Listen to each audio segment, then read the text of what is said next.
Izin ya Bu, izin ya Bu. Oke. Sehat semua Ibu Bapak? Alhamdulillah. Sepertinya ini memang bukan 72 Pak Ketua, 27 usia ibu-ibu ya. Semangat ya hadir, Masya Allah. Dari Palembang ibu-ibu ya?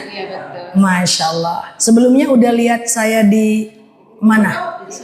Oh, di TikTok. Oh, di YouTube. Langsung secara langsung. Oke. Baru ini lihat aslinya ya? Iya, makanya lebih cantik ya. Lebih cantik ya. Pengakuan tuh lebih cantik ya. Oke, Masya Allah. Izin ya Pak, saya mulai ya. Oke. Na'udzubillahi minasyaitonirrajim. Bismillahirrahmanirrahim. Assalamualaikum warahmatullahi wabarakatuh. Waalaikumsalam warahmatullahi wabarakatuh. Alhamdulillahil wahidil qaharil azizil ghaffaril mukawwirul laili 'alan nahar tadhkiratan li ulil qulubi wal absar tabsiratan li zawil albabi wal i'tibar.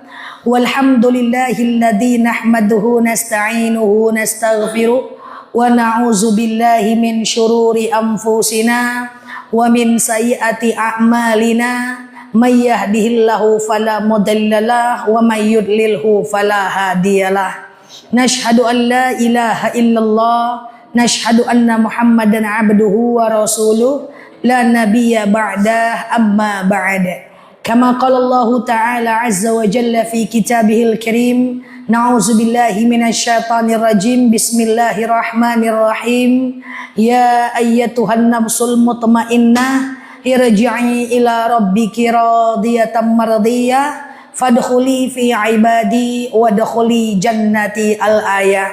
Wa kama qala nabiyuna Muhammad ibn Abdullah man salaka tariqan yaltamisu fihi ilman sahalallahu bihi tariqan ilal jannah. Sebelumnya yang saya hormati Bapak Ketua DKM ya Pak, Bapak Dr. Andus Haji Baharudin Nur MM yang alhamdulillah izin Pak sudah memberikan irsyadat taji taujihat kepada kita semuanya. Kemudian Bapak pengurus ya, Bapak Dr. Andus Haji Roshidi. Oke, Masya Allah sehat ya Pak. Masya Allah, bapak-bapaknya soleh semuanya. Amin ya.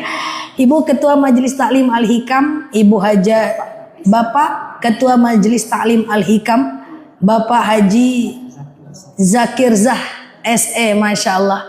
Izin Pak, Masya Allah. Yang saya hormati juga Bapak Ketua MT, Ibu Ketua MT Al-Hikmah. Oh, kalau bapak-bapaknya Al-Hikam, ibu-ibunya Al-Hikmah. Kalau bapak-bapaknya soleh, ibu-ibunya solehah. Ibu Hajah Ismi ya, Ismi Mulyati, Masya Allah di samping saya. Sehat ya Bu?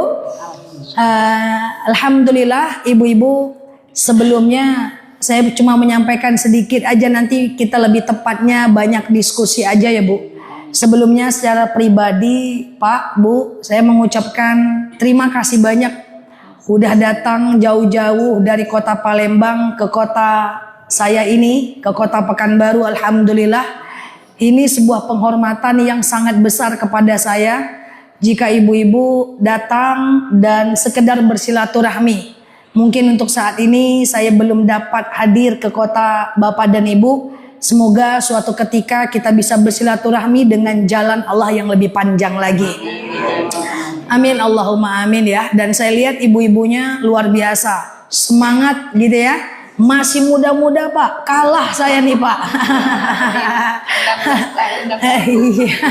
16 tahun ya kan. Oke, dibalik aja. Oke, Masya Allah. Ibu-ibu mungkin tadi ada yang bilang, wah seusia anak saya. Nah, Masya Allah ya. Makanya saya selalu bilang sama jemaah Pak, saya tidak bermaksud menceramahi, sekedar berbagi ilmu aja Pak.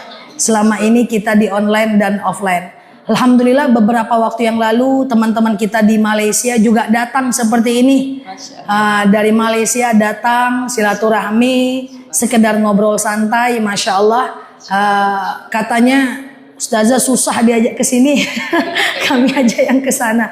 Alhamdulillah ini sebuah penghormatan bagi saya karena Allah kita bisa bertemu. Saya jadi teringat bahwa siapa yang saling mencintai karena Allah, maka semuanya masuk surga. Semoga kita menjadi bagian hamba Allah yang saling mencintai karena Allah. Alhamdulillah, saya bahagia, saya senang, saya doakan kemarin ya sampai Pekanbaru ya Bu. Mau balik lagi kapan? Oh besok. Kabarnya udah ke Kota Siak ya? Iya benar. Masya Allah, jauh aja jangan Bapak ya. Masya Allah. Tadi saya bertanya, saya mau ngapain? Kata ibu kita, Ustazah ceramalah. Kami mau dengar pesan Ustazah ceramah langsung. Baik, mungkin saya singkat aja Pak. Nanti barangkali ada yang mau sekedar kita ngobrol santai, tanya jawab. Insya Allah biar kita jauh lebih dekat. Tapi sebelumnya karena ini yang datang jauh-jauh dari Palembang, saya kenalkan diri sedikit yang patut saya kenalkan saja. Yang tidak saya sebutkan berarti tak boleh tahu. Oh gitu pula ya, enggak ya.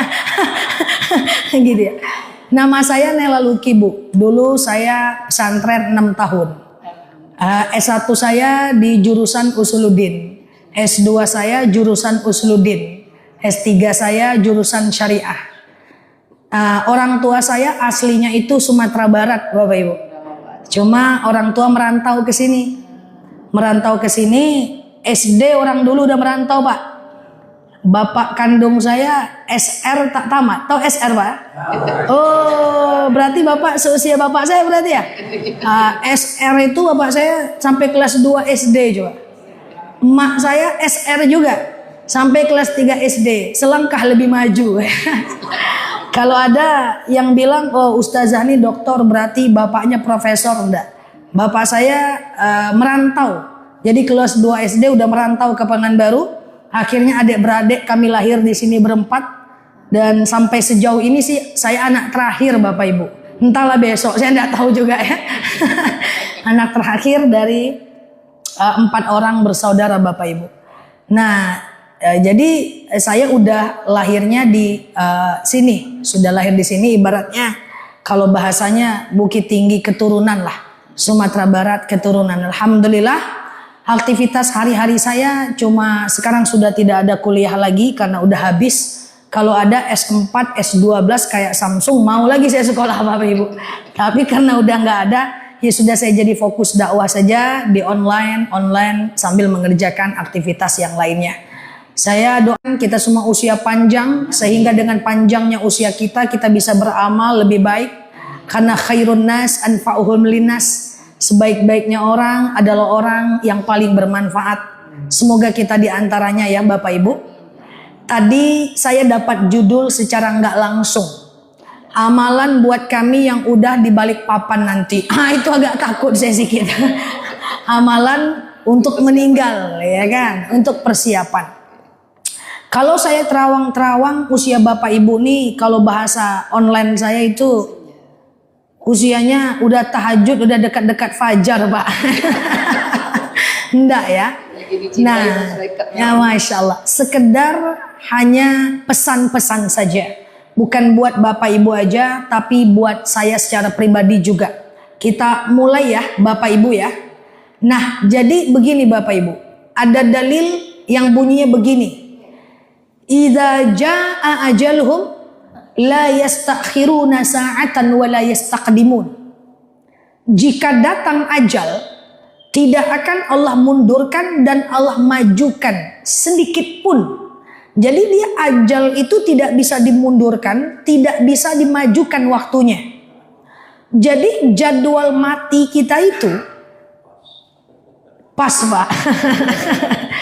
Jadwal mati kita itu Allah yang tentukan. Tapi pengen mati kayak gimana, kita yang mengusahakan. Nah saya ulang ya Bapak Ibu. Jadwal mati kita Allah yang tentukan. Tapi cara matinya kayak gimana, kita yang usahakan. Saya alihkan sedikit Bapak Ibu. Dulu kalau kita belajar ilmu matematika, ada namanya konsep peluang. Ini baru pembukaan. Nanti ada pesan-pesan insya Allah dari saya. Konsep peluang. Semakin sering orang itu keluar rumah, naik motor, naik mobil, maka semakin besar kemungkinan dia kecelakaan dibanding orang di rumah aja. Betul ya?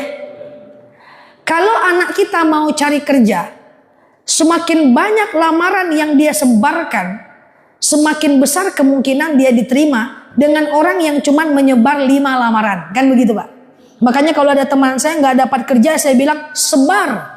Berapa banyak Nel? 200 lamaran. Loh kenapa? Kita besarkan kemungkinannya. Semakin besar kemungkinannya, semakin besar dia menyebar. Maka Bapak Ibu lihat saya di TikTok katanya ya. Nah, itu videonya kan banyak. Semakin banyak dia, semakin banyak dia menyebar, semakin banyak orang yang tercerahkan. Nah kan itu harapan kita. Maka mati kita juga kayak gitu Bapak Ibu.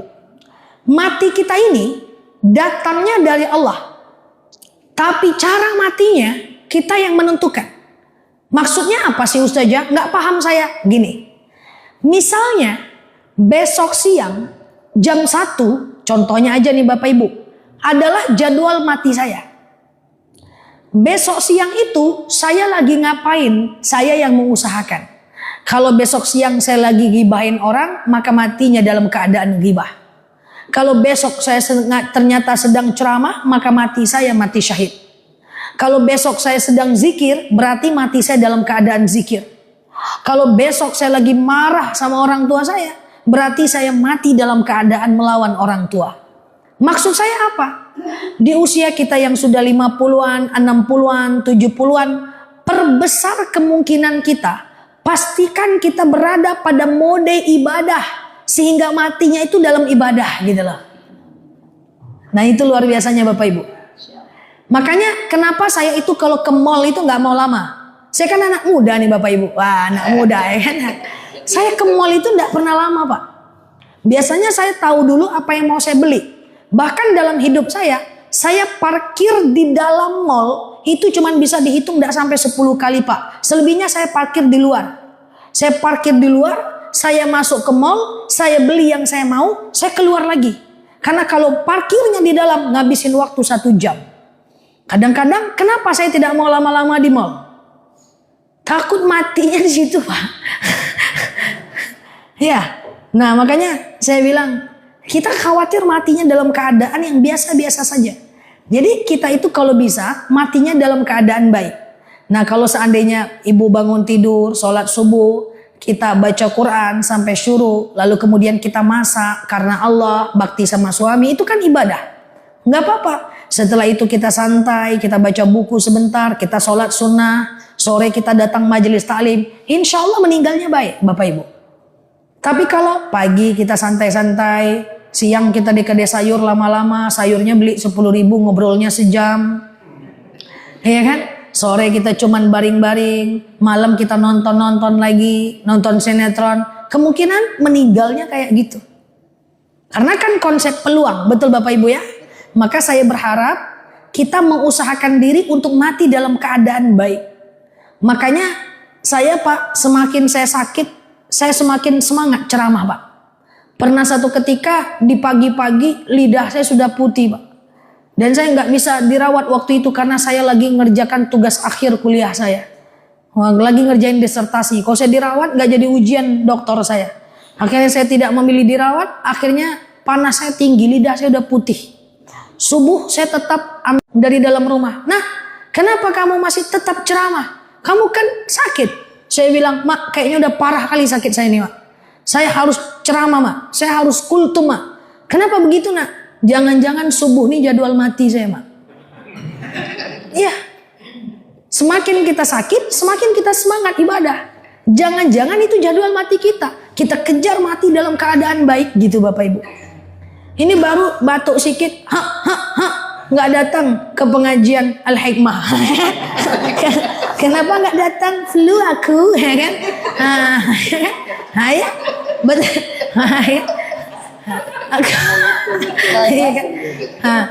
Kenapa nggak datang? Iya, nggak enak badan, demam. Justru nggak enak badan, terus kita datang. Jangan-jangan mati kita nanti dalam majelis taklim. Saya selama saya dakwah sudah 21 tahun saya dakwah. Sudah ada 11 sampai 12 jamaah saya yang meninggal dalam majelis taklim. Kalau saya ceramah itu insya Allah jarang sih saya lihat yang ngantuk. Karena suara saya mungkin besar ya kan. Mau ngantuk takut pula si kawan itu mungkin kan. Tapi ketika ada jemaah yang ngantuk tertidur itu, Itu saya udah curiga ini tidur atau lewat ini Pak gitu ya. Nah di antaranya ada yang sudah cacat ke majelis taklim itu udah digendong sama anaknya. Jadi udah tua banget. Ada yang tidak ada kakinya. Jadi kena tabrak tuh tidak ada kaki, cuma maaf paha ke bawah saja. Tapi diajak oleh anak dalam majelis taklim. Ada yang sehat. Itu saya udah terakhir keluar itu. Kalau udah ada yang tegini, oh itu agak lain itu. Nah akhirnya mereka keluar, saya biasanya cek itu Pak. Karena orang yang mati dalam keadaan syahid, dia tidak merasakan sakitnya mati Pak. Dia tidak merasakan sakitnya mati, tidak ada hari perhitungan, langsung masuk surga. Bayangkan kalau dia meninggal dalam majelis taklim, jangankan saya yang ceramah di depan, kawannya aja nggak tahu dia sekarat. Berarti tak mengeluarkan nafas dia, nggak gitu-gitu. Ini kawannya aja nggak tahu, matinya dalam keadaan baik dalam majelis taklim. Makanya jangan sakit kepala sedikit nggak datang ke hikmah. Oh, makin sakit kepala makin datang ya, gitu. Nah, saya dulu tidak suka minum. Ini sekedar bukan saya menyampaikan, tapi insya Allah ini ada manfaat buat kita. Saya dulu tidak suka minum. Jadi suara saya ini kan bawaan lahirnya memang serak-serak becek kayak gini kan Bapak Ibu. Ya suara serak-serak becek banjir gini, banjir bandang gitu.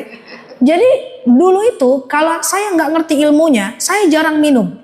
Sehingga sakit radang tenggorokan ini, sakitnya itu kayak tulang nyangkut di sini. Dan tidak pernah saat sakit itu saya tidak ceramah. Saya cuma naik ceramah, Bismillahirrahmanirrahim, la haula wala quwata illa billah. Waktu saya bilang salam sembuh, tapi pas duduk sakit lagi. Jadi di rumah sakit itu semua radang, sakit saya radang terus. Akhirnya baru ngerti ternyata harus minum banyak, sekarang sudah tidak pernah radang lagi. Maksudnya apa? Sakit-sakit sedikit tetaplah ibadah. Nggak bisa sholat tegak ya duduklah. Nggak bisa sholat duduk ya baringlah. Nggak bisa zikir dalam keadaan selonjoran ya kita baringlah. Nggak bisa ke masjid dalam keadaan berjalan, ya kita pelan-pelan lah ke masjid. Masya Allah. Semoga kita semua bisa mati dalam keadaan baik. Amin. Allahumma amin. Tapi saya belum ceramah lagi. Saya sampai besok pagi di sini nih. Enggak ya, sebentar saja, sebentar lagi. Ada beberapa pesan dari saya kepada ibu semuanya. Bukan sekedar menceramahi bapak dan ibu, tapi menurut saya ini penting ya. Pertama Bapak Ibu, semakin lama kita hidup, semakin banyak pengalaman yang kita dapatkan. Betul ya? Saya dibandingkan Bapak Ibu, kalau Bapak Ibu menganggap saya punya banyak ilmu, oke lah, karena saya belajar. Tapi ada satu hal yang gak bisa saya kalahkan dari Bapak Ibu, adalah pengalaman. Saya pengen sampaikan kepada Bapak Ibu, semakin banyak pengalaman dalam hidup kita, maka akan semakin banyak informasi yang masuk ke dalam kepala kita. Saya jelaskan pelan-pelan seperti ini. Nanti hikmahnya di ujung. Bapak Ibu semua pegang handphone ya. Saya sering bilang kepada jemaah, isi kepala kita ini seperti handphone. Semakin banyak datanya, semakin banyak foto dan videonya, semakin loading lama dia, lelet. Semua foto grup ada di dalam handphone. Semua foto-foto ada di dalam handphone. Pas mau melihat foto yang sebenarnya yang kita butuhkan, kita susah. Karena memorinya terlalu full di dalam foto itu. Maka foto itu perlu dihapus atau handphonenya perlu diperbaiki dan di restart. Biar dia nggak error. Betul ya? Semakin lama handphone itu kita punya, semakin banyak foto yang nggak penting di dalamnya. Semakin panjang usia kita, semakin banyak pikiran yang nggak penting yang akan kita simpan dalam otak kita. Maksud saya apa sih ngomong ini? Bapak Ibu yang saya sayangi karena Allah, hidup ini gak ada yang ideal. Jika kita di usia 50-an, 60-an, akan banyak hal-hal yang tidak sesuai dengan keinginan kita. Contoh, izin minta maaf. Kadang-kadang anak udah dewasa tapi belum mandiri, bawa beban pikiran. Kadang-kadang menantu gak pernah ngunjungin kita, bawa lagi beban pikiran. Kadang-kadang lo anak kok gak pernah ke rumah ya, bawa lagi masuk lagi dalam file otak kita. Kadang-kadang lo kok menantu gak suka sama saya ya, padahal saya udah tua, masuk lagi dalam pikiran kita. Lah kita sakit kok anak nggak datang ya ke rumah, masuk lagi dalam pikiran kita. Oh kok saya udah lama nggak dikunjungin anak ya, sampai ada orang tua yang bilang tunggu mati aku dulu baru kalian datang, masuk lagi dalam pikiran orang tua. Kadang-kadang kita pergi majelis taklim, rumah kayak gitu kondisinya, kawan-kawan menyinggung kita pula, masuk lagi dalam kepala kita. Saya ingin berpesan kepada, saya anggap sebagai orang tua saya lah. Ini juga saya bilang sama orang tua kandung saya. Di usia mak, di usia bapak sekarang ini, fokus aja gimana caranya masuk surga. Kalau ada anak menantu yang tak sesuai keinginan hati kita, ikhlaskan.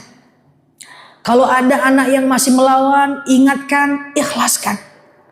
Ibaratnya tawakal, detachment. Kita nggak bisa merubah itu semuanya. Kalau ada kita sakit, kok nggak dikunjungi ya? Kok nggak datang juga ya? Anakku mapan, kok nggak bantu aku ya? Ikhlaskan. Kok ikhlaskan ustazah? Selamatkan pikiran kita. Selamatkan pikiran kita. Hidup ini tidak ideal Bapak Ibu. Saya sangat mengkhawatirkan banyak orang tua yang itu mereka pikirkan.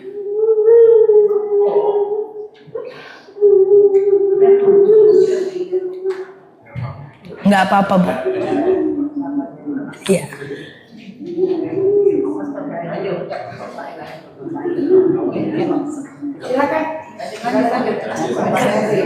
Nanti saya ke sana ya. Aman ya Bu? Insyaallah. Enggak apa-apa.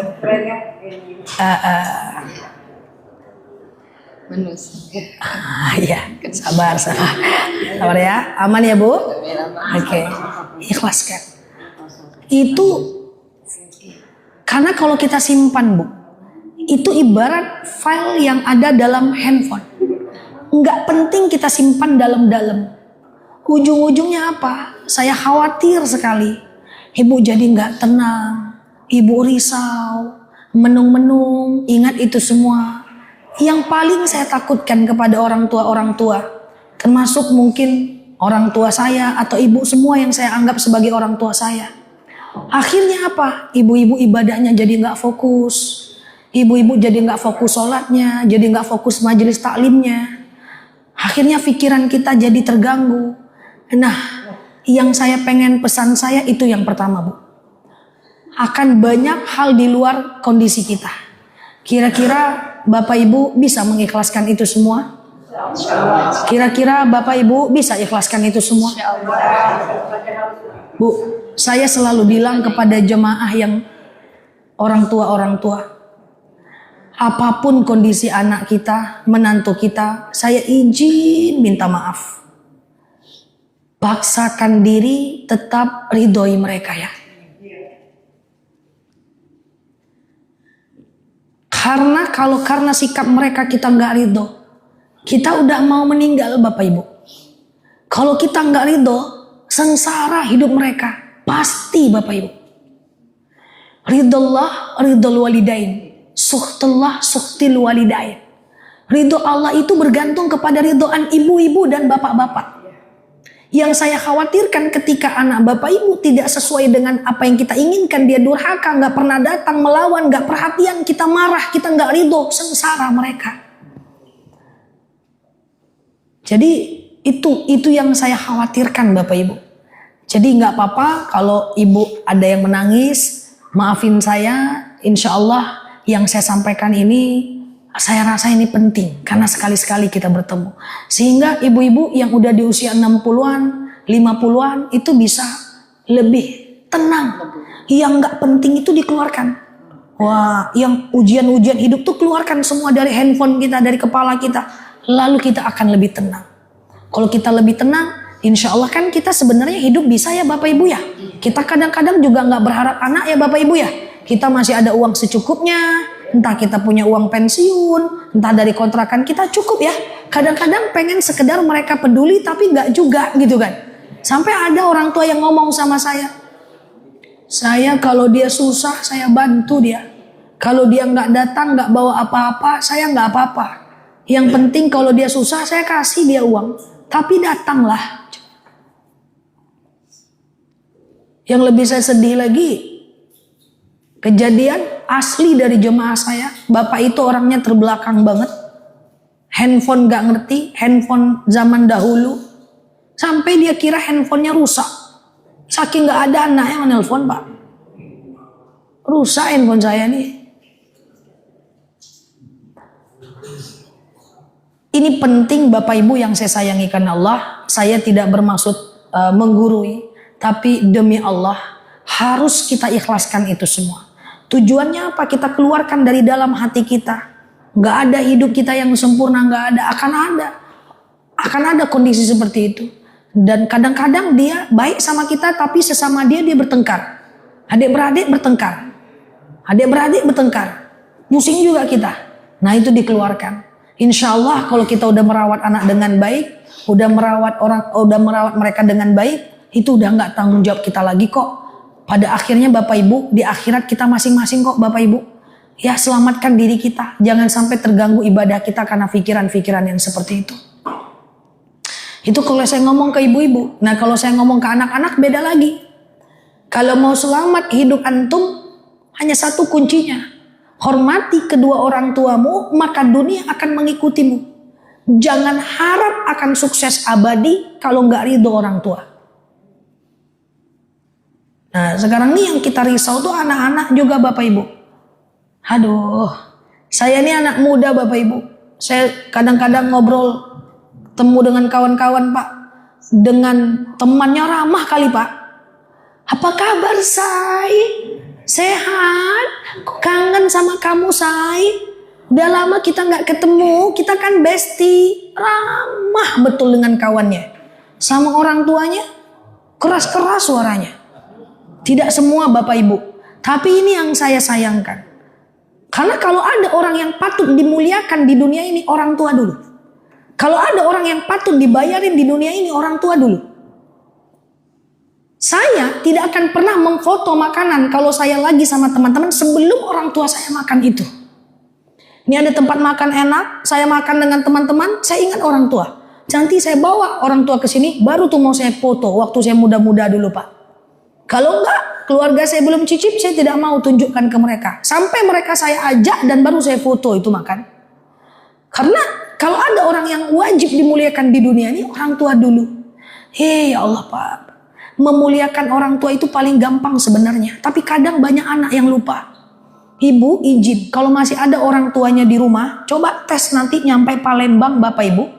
Pergi ke toko burger, stick barbecue, daging impor tuh, coba pergi ke situ. Belikan stick pakai black pepper, barbecue, pakai mayones, kasih keju. Kasih sama dia. Mak, Pak, ini buat mama. Apa kata dia? Apa nih? Kata dia kan. Nggak suka mama, kata dia kan. Oke lah, ini 200.000 harganya. Letakkan. Oke, kalau mama nggak suka, pergi keluar, cari tahu isi. Tahu isi tahu? Tahu bunting. Kasih. Kalau ini mau mak, oh ini baru mantap. Lebih mudah mana membahagiakan orang tua daripada membahagiakan istri? Daripada membahagiakan anak? Paling gampang membahagiakan orang tua. Nah cuma masalahnya banyak anak yang gak paham. Tapi kalau anak kita diantaranya, ikhlaskan, maafkan. Supaya apa? Tetap ridhoi, paksa diri ridhoi mereka supaya hidup mereka tidak sengsara ke depannya. Insya Allah. Oke, itu yang pertama pesan saya, boleh Bapak Ibu ya. Ikhlaskan, latih, biasakan. Oh anak kayak gitu kita masih punya teman-teman, masih punya majelis taklim di Al-Hikmah, Al-Hikam yang saling kita menyayangi karena Allah. Ya, oh ada anak begini kita masih punya teman-teman yang lain yang suka dengan kita. Yang kedua, pesan saya yang kedua Bapak Ibu, seandainya Bapak Ibu di usia seperti ini seandainya, saya tidak memaksa dan menyuruh semuanya, tidak. Saya ingin mengingatkan saja diri saya juga bilang ke orang tua saya, lan tanalul birra hatta tunfiqu mimma tuhibbun. Kalau usia kita udah 60, 70, ada sedikit rezeki, jangan sungkan untuk menginfakkan di jalan Allah. Kalau warisan kita tinggalkan, boleh. Tapi kalau semuanya hanya untuk warisan, nggak ada nanti yang menyelamatkan kita di hari akhirat. Ada nenek-nenek datang ke tempat saya, Bu, pakai tongkat ke rumah saya yang lama. Nak, bantu nenek nak, pakai bahasa Minang, karena kami orang Minang, Pak. Nenek pengen masuk surga nak. Oh iya nek, dalam hati saya juga mau sih nek surga. Saya tanya Pak, demi Allah saya tanya Pak, nenek punya apa nek? Karena masuk surga itu butuh modal, nggak gratis besti. Ada 3 cara masuk surga. Saya tanya 3 modalnya. Pertama, nenek rajin ibadah nggak nek? Nenek ibadah biasa-biasa aja nak, sholat 5 waktu. Ada nenek haji udah, umroh udah, tapi sholat sunnah ndak ada. Haji sekalinya, umroh pun ndak sah doh. Nenek masuklah ke Hijr Ismail waktu tawaf, ndak lah sah umrohnya kan? Oke, berarti ibadah agak susah nih nenek nih masuk surga. Coba ganti kunci. Saya tanya lagi, nenek punya ilmu ndak? Ndak ada nenek ilmu nak. Subuh-subuh nenek dari waktu kecil pergi ke sawah. Sore-sore menghalau itik masuk rumah. Ndak pernah nenek majelis taklim nak. Ndak ada ilmu nenek. Ndak juga bisa kunci kedua Pak. Akhirnya saya bilang kunci yang ketiga. Kunci surga kan ibadah. Kemudian ilmu. Kalau kita punya ilmu kita bagikan orang. Kita bisa masuk surga jika orang mengamalkan. Nah ketiga. Nenek punya uang ndak? Ndak ada juga uang nenek. Nah kata dia. Oke. Nenek punya aset. Punya rumah peta. Oh ada nak. Rumah peta apa? Rumah kos. Apa bahasa Palembang? Bedeng. Nenek punya bedeng. Nenek punya bedeng 10 bedeng. Oke. Hari-hari nenek makan apa? Masih sanggup makan daging? Gigi nenek udah copot semua nak. Nek kata saya, kalau nenek cuman makan bubur, tidak perlu nenek punya 10 bedeng. Caranya gimana nak? Dalam dalil dikatakan man bana lillahi masjidan banallahu bihi baitan fil jannah. Siapa yang membangun masjid, Allah akan buatkan untuknya rumah di surga. Caranya gini nek, punya anak berapa?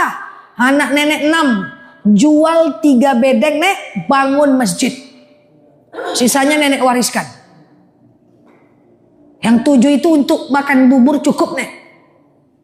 Akhirnya dia jual, dia bangun masjid. Apa itu? Man bana lillahi masjidan banallahu bihi baitan fil jannah. Siapa yang membangun rumah Allah di dunia, Allah buatkan rumah untuk nenek di surga. Nanti nenek kalau mau masuk surga, malaikat nanya, malaikat penjaga pintu surga, mau kemana nek? Nanti nenek jawabnya, kamu nanya. Rumah saya di dalam surga. Jadi yang pengen saya sampaikan, Bapak Ibu, saya yakin Bapak Ibu udah banyak sedekahnya, amin. Sudah banyak infaknya, amin. Kalau ada sedikit harta kita, banyak harta kita, jangan ditumpuk-tumpuk sehingga kita akan meninggal dunia pada masanya. Beli akhirat salah satunya adalah dengan uang yang diniatkan benar-benar untuk Allah. Jadi orang Islam tidak boleh meninggalkan dunia. Wabtaghi fima atakallahu darul akhirah wala tansa nasibaka minad dunya. Cari kehidupan akhirat, jangan lupa nasib kita di dunia. Jadi kalau ada rezeki, ibu-ibu sedekahkan, yang bisa buat masjid, yang bisa AC masjid. Karena di dunia dulu waktu muda kan kita cari uang ya Pak. Nah uang itu untuk apa? Untuk kita lagi. Untuk kita kapan? Di akhirat saat kita perjalanan kita yang lebih panjang. Jadi jangan. Karena kalau saya bilang ke orang tua saya, Mak, apa nak? Mama banyak sedekah, nggak usah pikirin kami. Berapapun, saya sering bilang, berapapun warisan yang ditinggalkan, anak itu tetap harus bekerja. Ibu mau ninggalkan apa? Bapak mau ninggalkan apa untuk anak? Dia pasti tetap harus bekerja. Nggak bisa dengan warisan dia nggak kerja. Sebentar meninggal dia. Nah, kami tetap harus bekerja. Jadi mak banyak sedekah aja. Nggak usah pikirin kami. Karena apapun yang ditinggalkan, anak-anak tetap harus bekerja. Ya, karena harta mak untuk menyelamatkan mak di akhirat kelak, bukan untuk yang lain. Jadi kalau ada rezeki, lan tanalul birra hatta tunfiqu mimma tuhibbun. Semoga kita bisa. Izin nggak cuma dalam bentuk uang. Kalau ada baju-baju di rumah nggak kepake, taruhlah keluar lagi. Jangan mau sedekah mikir-mikir. Daster nih mau kasih orang lah, udah nggak muat. Pas mau kasih, nanti kurus kepake lagi nih, masuk lagi. Ya Pak. Nanti, ini kadang-kadang bajunya banyak sampai 3 lemari. Pas mau pergi bingung milihnya. Bapak udah capek nunggu. Udah capek nunggu lama kali Bu. Baju udah ada Bang, padahal udah runtuh lemari dengan baju. Oke. Ya kan, mau ngasih. Saya ada mukena nih. Kata ustazah jangan numpuk-numpuk di rumah. Ada mukena 4. 1 taruhlah ke masjid, jadi amal jariah. Mau taruh ke masjid. Nanti datang orang dari kampung pakai mukena apa ya? Masuk lagi. Jadi sedekah. Jadi kalau mau beli baju baru, keluarkan baju lain. Kasihan nengok lemari ibu tuh Bu. Kalau dia bisa ngomong Bu, ya Allah ya Karim.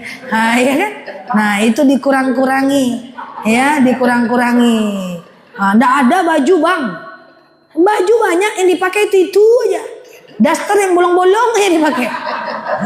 Dingin. Bukan ibu-ibu sini tuh jauh sana tuh. Iya kan? Nah yang di sini ketawa ya. Nah jadi itu nggak boleh Bu. Itu mubazir. Masa cakep-cakep kawan setan?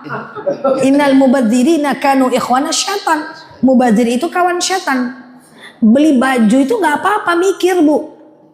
Saya ada uang, tapi beli apa-apa saya mikir. Mikir bukan karena saya nggak mau mengeluarkan uang. Ini kepake nggak sih? Itu. Saya kan online ya. Mau beli alat ngonten aja, itu tim saya sampai pusing. Ustazah mau beli itu mikir, kita pakai nggak nih Mbak? Kita pakai nggak nih Mbak? Kenyataannya ada 1-2 yang nggak kepake. Itu saya bilang, bener kan? Kalau kita asal beli nggak kepake. Jadi nggak apa-apa, kita pikir untuk beli barang. Ya, ikon ndak, di ini ndak. Lain yang direncanakan di rumah, lain yang dibeli, ya kan? Ini saya mau bilang sama ibu bapak semua, ini penting. Jadi gini, semua yang nggak kepake di rumah kita itu akan dihisap. Jadi mulai hari ini nanti pulang ke Palembang ada PR dari saya. Yang nggak kepake itu kasih orang. Susah ustazah, latih. Kita nggak akan kehilangan kok kalau kita kasih orang, kan nggak kita pakai. Kita nggak akan kehilangan karena kan nggak kita pakai. Nah ini demi Allah, saya aja masih muda, saya berani menyatakan demi Allah. Apapun barang yang kita pengen punya, bahagianya cuman sebentar. Kita mau beli tas baru, cantik, 2 minggu aja udah biasa aja rasanya. Betul ya? Saya mau beli sepatu baru, cantik sepatuku, tengok, lihat, sebulan kita udah berani bilang jelek, padahal kita yang beli. Kok bisa-bisanya punya baju banyak, pas dipakai apa kata kita? Iya nggak cantik, taruh lagi. Lihat pinggangnya nggak enak, taruh lagi. Warnanya nggak bagus, padahal kita yang beli. Kenapa kita bisa bilang itu nggak bagus? Karena pas beli ada nafsu di dalamnya, bukan akal sehat. Jadi kalau bagusnya itu hidup kita mau pakai apapun kita cocok. Karena udah kita pastikan yang kita pakai itu yang kita suka.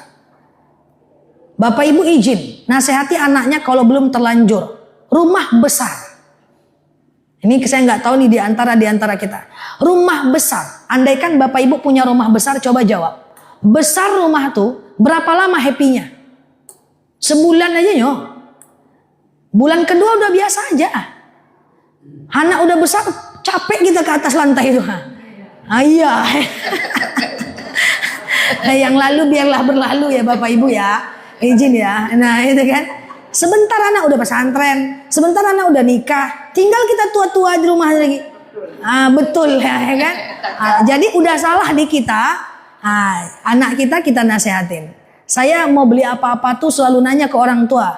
Saya tanya ke paman saya, paman saya mau beli rumah. Secukupnya Nel, secukupnya. Paman udah beli rumah besar, sebulan aja bahagianya. Selebihnya itu pening kepala. Secukupnya aja Nel. Saya belajar, oh ya udah secukupnya aja. Ya, kayak gitu maksudnya. Ya, jadi bukan tidak boleh rumah besar, boleh. Tapi kalau kita mampu dan kemudian pastikan itu bukan nafsu tapi dari akal sehat. Saya pengen punya rumah besar, ini ada untuk olahraga, ini untuk ini, itu nggak apa-apa. Tapi kan kebanyakan nafsu. Karena itu akan menggerus keuangan kita. Kalau keuangan kita tergerus, sedekah kita sedikit, zakat kita sedikit, susah kita masuk surga. Tapi kalau kita punya uang banyak, zakat kita banyak, sedekah kita banyak, kita umrohkan orang banyak, cepat kita masuk surga. Clear ya Bapak Ibu ya? Nggak, menyesal datang ke Pekanbaru. Belina Ngayamato ya. Kirain ketemu saja happy ya. Happy ya. Air mata bahagia. Rupanya air mata. Oke, siap. Iya, Masya Allah, air mata bahagia ya. Nah itu ya, jadi sampai rumah nanti dapat tugas satu. Nah itu. Jadi kalau pilih baju yang nggak kepake kasih orang. Kalau nggak buang Pak, nggak usah dibiarkan di rumah nih, kena hisap ini. Nah ya, bisa di rumah. Nah ya, jadi kalau beli barang tuh gini. Cantik nggak ya? Dari bawah cantik, muat nggak ya? Muat nggak ya? Nggak usah beli, itu pasti ragu. Tapi kalau suka cantik nih, pura-puranya ibu banyak uang nih, bener-bener pulang dulu Bu, jangan langsung beli. Kalau ibu nggak ingat dalam 3 hari nggak usah beli, berarti nggak kepengen banget. Enggak, ini serius. Kadang-kadang saat ada itu nafsu itu bukan akal sehat. Tapi kalau enggak tidurlah ibu 3 hari, ya kan? Belilah ya kan.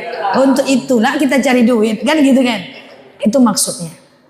Nah jadi jadi jangan ragu ya, ngasih barang yang nggak kepake kasih sama orang itu kan sedekah juga. Kalau nggak layak pakai boleh dibuang. Iya kan? Nah uang yang ada kita sedekahkan. Kita persiapkan lagi nih di balik papan tadi kata ibu tadi kan. Oke, Masya Allah. Dan terakhir sebagai penutup, lama-lama kali pula lupa pula nanti nyampe Palembang ya kan.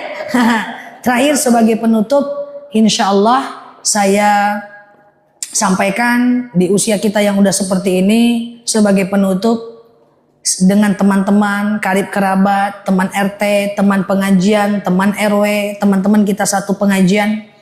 Saya sampaikan kepada kita semuanya, coba sekarang kita restart hati kita, kita format ulang. Ikhlaskan setiap air mata yang menetes akibat kezoliman orang. Ikhlaskan setiap air mata yang udah menetes kalau disinggung oleh orang. Ikhlaskan setiap sakit hati yang udah menetes kalau kita difitnah orang. Ikhlaskan setiap sakit hati yang melukai hati kita kalau kita digosipin orang. Supaya hati kita lunak. Orang beriman adalah orang yang memaafkan walaupun dia sanggup untuk membalasnya. Ikhlaskan semua ibu-ibu. Karena ketika kita tidak ikhlas, hati kita penuh dendam, kita yang rugi. Ikhlaskan semuanya. Karena kalau kezoliman teman, sakit hati dari kawan, tetangga yang nyakitin kita, semua orang merasakan itu. Itu ibarat sakit yang saya bilang sakit flu. Semua orang merasakan, mana ada orang yang gak pernah dizolimi di dunia ini. Apalagi wajah-wajah ibunya korban kezoliman nampak ya aja bapak nih kan. Nah, ikhlaskan saja, ikhlaskan. Oh nggak apa-apa. Enggak ya. Dalam satu RT ada 3 orang yang nggak suka, kan masih banyak yang suka.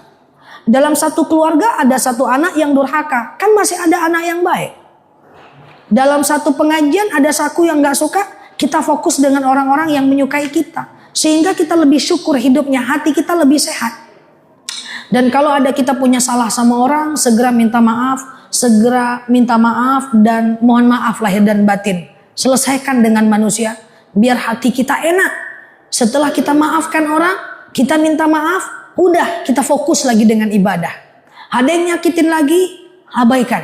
Ada yang zolimin lagi, abaikan. Nggak apa-apa itu, nggak apa-apa. Kita digosipkan, difitnah sama menantu, sama tetangga. Nggak apa-apa itu. Nggak masalah. Everything is okay. Nggak masalah. Ustazah, saya difitnah nih. Ada juga yang anak muda curhat nih. Mertua saya suka menjelek-jelekkan saya. Enggak masalah. Demi Allah. Masalah kalau kita masukkan dalam kepala. Kalau kita letakkan di luar kepala, enggak ada masalah. Oke? Wah, tetangga kok fitnah kita, enggak apa-apa. Everything is okay. Mau sampai kapan? Dia juga punya hutang untuk dia pikirkan. Gak cuma kita yang dia pikirkan. Dia juga punya beban hidup, ya. Jadi ikhlaskan, gak usah banyak-banyak mikir ya Bu. Nanti jadi profesor pula cepat ya kan, ngalah-ngalahin lah. Gak usah banyak mikir, pokoknya gimana caranya fokus masuk surga. Demikian dari saya. Saya mohon maaf lahir dan batin. Saya nggak tahu setelah ini ada apa. Intinya saya berterima kasih kedatangan Bapak Ibu silaturahmi ke Kota Pekanbaru ini. Hati-hati pulang ke Palembangnya. Dan sampaikan titip salam saya kepada keluarga Bapak Ibu di Kota Palembang. Sampaikan juga salam saya kepada jemaah-jemaah Al-Hikam dan Al-Hikmah yang tidak hadir. Sampaikan salam takzim dari saya. Demikian Bapak Ibu ya. Wallahu a'lam bishawab. Assalamualaikum warahmatullahi wabarakatuh.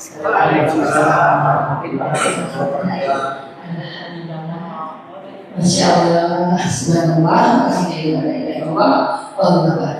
Gimana ini Bu? Ya sudah dapat ilmunya. Yang pertama apa sih Bu? Yang pertama apa tadi? Minang juga. Palembang Minang juga. Mirip. Apa ya?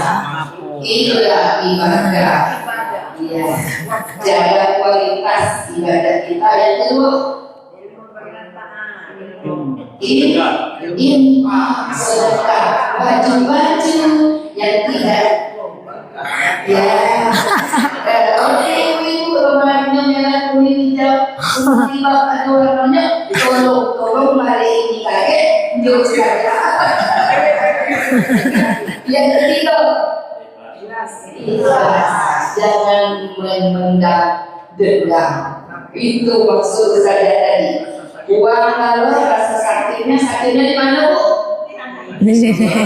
Kalau sakit itu ya, insya Allah kita sehat lahir dan batin. Ada tigo yang dibawa untuk saja tinjau untuk kita hari ini.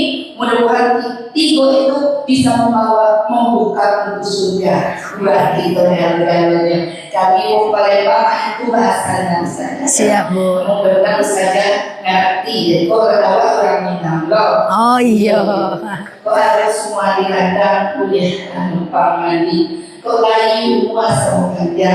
Insya Allah semua kembali. Jadi. Amin. Terima kasih semuanya ya. Travel di mana? Talago. Wisata Talago itu sumur ya. Sumur wisata. Ya, wisata. Terima kasih sudah membawa kami ke Pekanbaru, ke Siak, ke istana, ke masjid, ke berbagai lainnya saja. Yo jauh ah. Jembatan Siak. Iya, ada Solo jual ke sana awak. Asalnya aman loh. Makasih ada namanya banyak hati. Nah, siapa menangis tadi? Siapa yang menangis tadi? Saya itu menangis betul-betul ya. Mudah-mudahan tangisannya tangisan bahagia. Amin. Ya. Itu saja Bapak-bapak. Kalau ada yang bertanya dikit lagi, mungkin ada satu dua jam pertanyaan. Tafadhol, silakan. Silakan Bapak Ibu yang mau bertanya. Mumpung kita bertemu kata minta langsung. Yang mau foto lah. Ya, bisa ya. 10 menit saja waktu kita. Habis itu zuhur. Iya, ada yang mau bertanya Bapak? Waktu Bu Yati, silakan. Ya, jangan nangis nanti tidak kedengaran apa yang ditanya. Jangan nangis ya. Tenang dulu. Bisa ngomong kalau Tapi tidak jelas.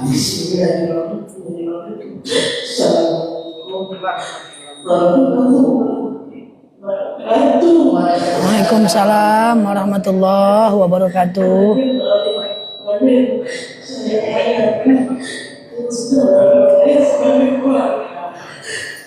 Sini saya bisa berkurang baru 1 tahun.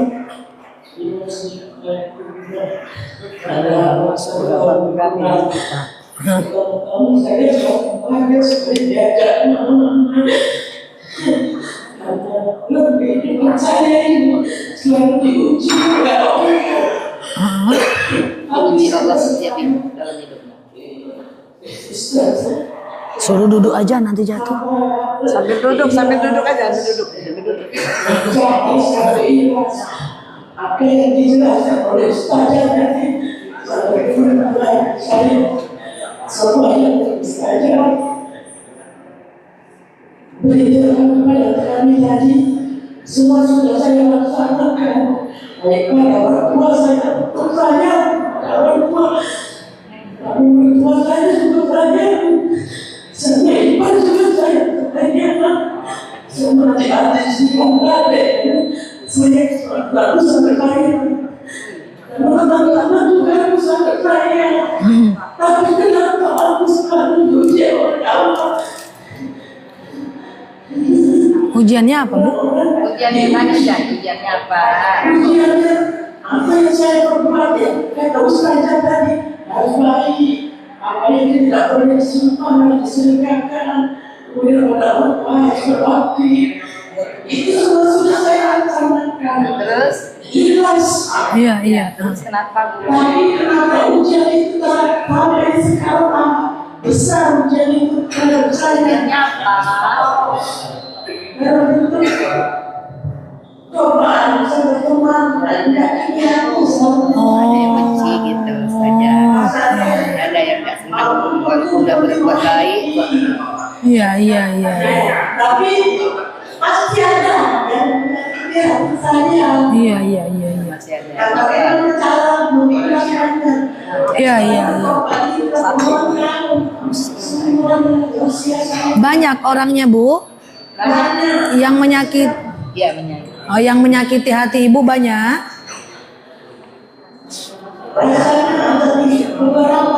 Ada beberapa ya. Yang saya berbuat baik karena orang tersebut, tapi ucapannya saya menyakiti. Iya. Untuk dijawab. Tolong dari anak Ustaz, Ibu masih bergaul dengan orang itu? masih berbuat baik saya, Masih hari-hari masih ketemu? masih ketemu kata baik saya. Itu teman dekat Ibu? Di mana saja, misalnya di kamar, Oh, ataupun di lingkungan tempat saya bergaul pasti ada. Orang-orang yang kata-katanya menyakiti hati Ibu. Orangnya agak gimana itu? Oh iya. Pemikir. Iya. Sekedar masuk. Kita solusi. Baik. Matiin dulu. Baik. Solusi. Sama-sama. Oke, Masya Allah ya.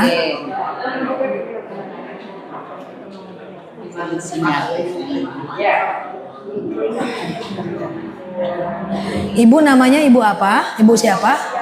Bu Sohsiati.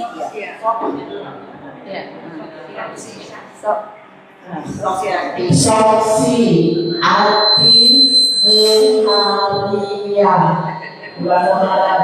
Oh, Muharia. Soksi Hati Muharia. Muharia. Bulan Muharram. Potong kambing kemarin Bu, mantap namanya. Masya Allah. Jadi baik. Akikah. Ibu ini orang baik. Beliau baik kepada mertua, baik kepada anak, baik kepada ipar, ya, baik kepada tetangga beliau. Tapi kok di sekitar beliau itu, apakah di lingkungan RT, apakah di lingkungan yang lain, beliau merasa sering disakitin. Seperti itu. Baik ibu-ibu atau dihasatin gitu ya, atau tidak disukai atau disakitilah oleh banyak orang gitu ya Bu ya. Padahal ibu udah berusaha untuk berbuat baik. Jadi begini Bu, ada beberapa langkah yang pengen saya sampaikan. Yang pertama, ibu tetap pada mode berbuat baik, tetap baik aja. Tetap baik ke siapapun, ke orang tua, ke mertua, ke anak, ke ipar, tetap baik. Nah, itu yang pertama dulu. Yang kedua, tentang orang yang nyakitin kita. Kok dia ngomong sama kita, dia nyakitin, dia ngomong sama kita, dia nyakitin kita. Coba ibu nanti sambil santai, ibu deteksi, itu ada berapa orang dan apakah sering dia seperti itu. Kalau ternyata orang yang sama dan sering, gitu ya, orangnya itu juga yang nyakitin kita, Bu. Tapi sering, ketika kita ketemu dia nyakitin lagi, ketika kita duduk dia nyinggung kita lagi, ketika dia kita kena lagi. Orangnya itu aja, katakan banyak 10 orang deh, kan banyak tuh. Dan setiap ketemu sama dia nyakitin kita lagi, Pak. Maka ikuti kata Umar bin Khattab. Nih seandainya seperti itu, tinggalkan setiap orang yang menyakiti kamu. Karena itu akan membuat dia selalu berdosa dan kita selalu terluka. Ya kalau kita sabar, Bu. Kalau nggak sabar kita lawan juga. Pas kita lawan, kita berdosa lagi. Kan repot. Nah, tapi ada cara yang ketiga. Ini masih ada tapinya nih. Yang pertama, tetap berbuat baik, jangan membalas dengan keburukan. Yang kedua, kalau itu aja orangnya, Bu, berarti itu orang tak baik. Jangan terlalu dekat sama orang itu. Habis energi kita. Nggak fokus ibadah kita. Ya kan? Nah, tapi nggak boleh dekat. Tapi kalau ketemu sapa. Tapi jangan lagi kita ke rumah dia ke rumah kita, itu jangan. Kemudian yang ketiga, Bu, perlu kita cek secara pribadi. Tadi kan kita ngecek orang. Sekarang kita cek lagi hati kita. Dia kan di luar dan di dalam. Kita scan orang itu dulu. Oh, ini nyakitin terus ngomongnya, ini nyakitin terus. Nah, sekarang ada yang dari dalam, Bu. Yang dari dalam kita cek diri kita. Kira-kira kata-kata orang itu menyakiti kita, itu berefek nggak untuk diri kita? Ada efek buruknya nggak? Lah misalnya kita cuman dibilang so alim, kan nggak ada efeknya, nggak ada masalah. Maka ingat nih, bawa pulang nih kunci dari saya. Ketika kata-kata orang tidak berpengaruh kepada 5 hal. 1, nggak ngaruh kepada ibadah kita. 2, nggak ngaruh dengan rezeki kita. 3, nggak ngaruh dengan keluarga kita. 4, nggak ngaruh dengan kesehatan kita. 5, nggak ngaruh dengan masa depan kita. Hanya boleh pikirkan 5 detik aja. Tik, tik, tik, tik, tik, tik. Letakkan. Tidak boleh ada space yang banyak untuk manusia. Karena bagi kita, tidak semua manusia itu penting. Bagi kita, yang penting adalah apa kata Allah tentang kita. Nah, tapi kecuali, Bu, ibu dizolimi sampai suami jadi mutasi di kerjaan. Selesaikan itu. Kalau dia di atas pohon, kejar di atas pohon. Nah, sampai anak kita diberhentikan sekolah karena fitnah itu. Selesaikan itu. Tapi kalau kita cuma dibilang sok baik ya dia. Ini contoh-contoh aja, Ibu, karena saya nggak tahu kasusnya. Sok alim ya dia ya. Sok cantik kali dia. Mentang-mentang suami baru, banyak kali gayanya. Kalau cuma gitu-gitu aja, Bu, saran saya nggak usah masukin kepala. Ada teman saya protes. Gimana ceritanya, Nel? Kan kita jadi rusak kesehatan. Karena kita disakiti, karena kita diomongin. Rusak itu bukan karena omongan orang. Rusak karena kita yang masukin. Separah apapun orang berbicara dengan kita, ketika kita tidak masukin ke kepala kita, emangnya ngaruh? Nggak ngaruh. Tapi baru teman masam sedikit mukanya. Bu, masam ya? Kenapa ya masam mukanya ya? Nggak tidur gitu 3 hari 3 malam. Karena masuk. Jadi kalau teman itu terlalu suka menyakiti ibu, saran saya cintai diri ibu, jangan dekat lagi sama dia. Masih banyak teman lagi yang lebih baik. Tapi tetap silaturahmi aja. Yang kedua, kalau ternyata kata-kata dia itu sekedar ngomong-ngomong, nggak berpengaruh, Bu, sama rezeki ibu, nggak berpengaruh sama anak keluarga, nggak berpengaruh kepada ibadah, nggak ngaruh kepada rezeki, usaha kita tetap lancar, suami